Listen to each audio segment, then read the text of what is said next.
मोठी कंगराळी जिल्हा बेळगाव या कुस्ती मैदानाला गेलो होतो. नशीब आमचं पाऊस थांबला आणि कुस्ती मैदान परत चालू झालं. भरपूर असा पाऊस पडलेला आहे, गारपीट झालेला आहे. पंच कमिटीचं कौतुक आहे. नेहमीप्रमाणे मिनी व्लॉग बनवत असतोय. या ठिकाणी उद्घाटन करण्यात आलेलं आहे फीत कापून. त्याच्यानंतर गारपीट झालं. गारपीट बेळगावला काय मिळते का नाही गारा आहे का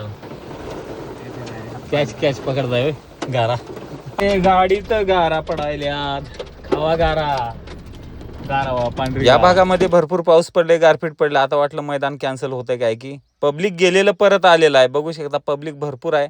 कर्नाटकमध्ये पब्लिक भरपूर असते. आता पहलवान त्या भागात एवढं म्हणावं तेवढं नाही आहे.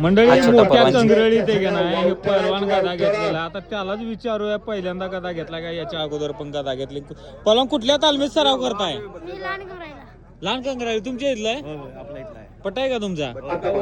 पहिलीच गदा काय कोणासोबत होती कुस्ती? कुस्ती कोणाबरोबर होती? कुस्ती चांगली होती ना? चांगला पैलवान आहे. बेळगावमध्ये लहान गटात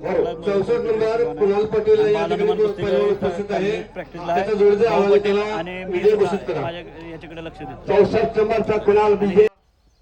हे मैदान कृष्णात पाटील कर्नाटक केसरी यांनी जोडलेले आहे. त्यांच्या चिरंजीवाची पार्थ पाटील यांची ही कुस्ती होती आणि ही कुस्ती जबरदस्त झालेली आहे. प्रेक्षणीय कुस्ती झालेली बराचसा वेळ आणि शेवटी कुस्ती बरोबरी सोडवण्यात आलेली आहे. कृष्णात पाटील कर्नाटक केसरी यांचं कौतुक आहे की ते चांगल्या कुस्त्या मुलांच्या का आशेना ते जोडण्यासाठी प्रयत्न करतात. अशामुळंच मोठा पहलवान होत असतोय आणि येणाऱ्या काळामध्ये चांगला असणार आहे. कर्नाटक केसरी कार्तिक काटे यांची कुस्ती होती. रविराज चव्हाण यांची कुस्ती होती. हिंदी केसरीसाठी पण ते खेळणार आहे 14 ते 17 मे सातारा या दरम्यान. आता गावचे पहलवान आहेत याचे या ठिकाणी सन्मान करण्यात आलेल्या सर्व पहलवानांचा वस्तादांचाही सन्मान करण्यात आले. हा गोल्ड घेतलेला पहलवान आहे ते सन्मान केला.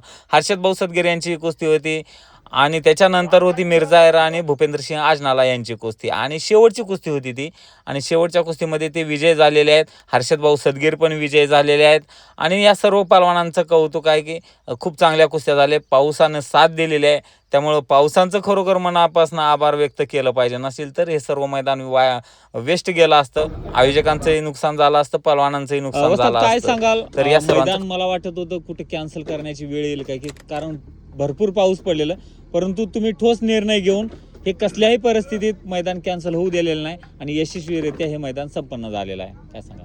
ते बाहेरचे पैलवान असल्यामुळे आम्हाला पण काय करावं सुचलं नाही, परंतु सगळ्यांच्या संघटनेच्या एक मतानं ते मैदान घडवायचं ठरवलं आणि आमच्या शंकर पैलवानच्या डिसिजनवरती आम्ही किती बी वेळ झाला तर हा मैदान घडवायचं ठरवून आम्ही मैदान चांगल्या पद्धतीने पार पडलो.